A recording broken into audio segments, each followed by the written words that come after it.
salaamaaleykum wa rahmatullah maa ngi nuyu askanu Sénégal di leen ziar bu baax di ñaan ngeen partagé ma vidéo bi ba ñi nga xam ne jotoon nañ ci vidéo bi ma dugal démb ne dañ maa convoqué ñu mën a jotaat ci vidéo bi muy bi ma egsee Touba maa ngi nii taxaw sama buntu kër dem naa def samay gëstu laajte kan moo ma porté plainte ak lan lañ ma porté plainte ñu xamal ma ne ma doomi monsieur le maire moom moo la porté plainte ak ay mafiyaam ma bëgg a wax nag ne askanu Sénégal muy wuy jiwuma tey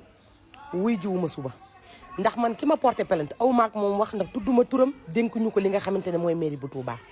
man monsieur le maire mi nga xamante ne moom lañ dénk li ñu bokk te mënuñu koo séddoo man kooku laa laaj sama budget kooku laa laaj li nga xamante ne mooy dugg ci mairie bi ak problème mu jafe-jafe Touba kon man su ma ko wuyjee su ma eggee lan laay wax sama mat nag dina ma may su fekkee ne ñoom dañoo pare pour convoquer ma na ma waajuram porté plainte andil ma ko ma wuy ji ko nee naa leen nag damaa nekk ci yoon aw ma jot te aw ma temps te ñëw ma pour toog Touba gi damaa yor sama liggéey dama koy liggéey ca Dakaaru Njaay incha allah su ci suñu borom àndee su fekkee da ngeen a pare pour porter ma plainte man ki nga xam ne moom moo yore mairie bi mu ne moom dama koo tudd wala moom dama koo tooñ kooku na ma porter plainte ma ñëw wuy si ko waaye dama ne askanu Sénégal maa ngi laaj di laaj yéen ñëpp képp koo xam ne jot nga ci vidéo bi maa ngi lay laaj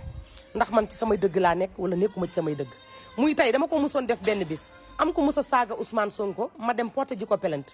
bi ma demee di ko porté plainte ñu ne ma soxna si yow kii saagawu la Ousmane Sonko la saaga ko Ousmane Sonko moo ko mën a porté plainte kon jàpp naa ne nag ki nga xam ne man tudduma ko dénkuñu ko yorutum mairie moom mu ne damaa tudd papa mu mën a dem porté ma plainte ma di la xamal ne ma koy wax Sénégal gépp di ko wax askan bépp muy wuy siwu ma la tey wuy siwu ma la suba te wuy siwu ma la ginnaaw suba su fekkee ne da ngeen a pare pour woo ma yow mi nga xam ne yow yaay monsieur le maire demal nga porté ma plainte man ma wuy si la man Diop Mbagne Diop Mbacke mi nga xam ne dawuma daali démb dawuma daali tey te lépp lu ma koy wax dama am ay argument yu ma koy teg bicte bi ñu lay laaj génnal nga tontu ñu ci amuñu leneen lu ñu lay wax fii ma nekk nag ragaluma fi guddi ragaluma fi bëccëg ndax kun fa yàkkun laa doylu ak borom dëkk bi Serigne Touba lu leer laa leen di wax partagé leen te lu passé lundi ci kattanu yàlla damay ñibbiwaat nekk ci samay soxla doxi samay programme tooguma fii di xaar kenn du ma muusum kenn taylewuma sama bopp diwuma di joxe sama bopp yéen ñi nga xam ne da ngeen a pare woon pour gunge ma pare ma pour soutenir ma maa ngi leen di confirmer yéen ñëpp ne leen wuy jiwu ma tey wuy jiwu ma suba wuy ji mu ma ginnaaw suba nday yi mbi liggéey nag ba ma porté plainte damay dem wuy ji ko lu neex ñu jàkkaarloo ma tegal ko samay argument andil ko li nga xamante ne moom laa ko yoreel ci ay preuve amul leneen point lii laa amoon ci lu may wax di ñaan ngeen partagé ko di wéyal tamit xeex bi di ko continuer bu baax a baax di wax ne force Touba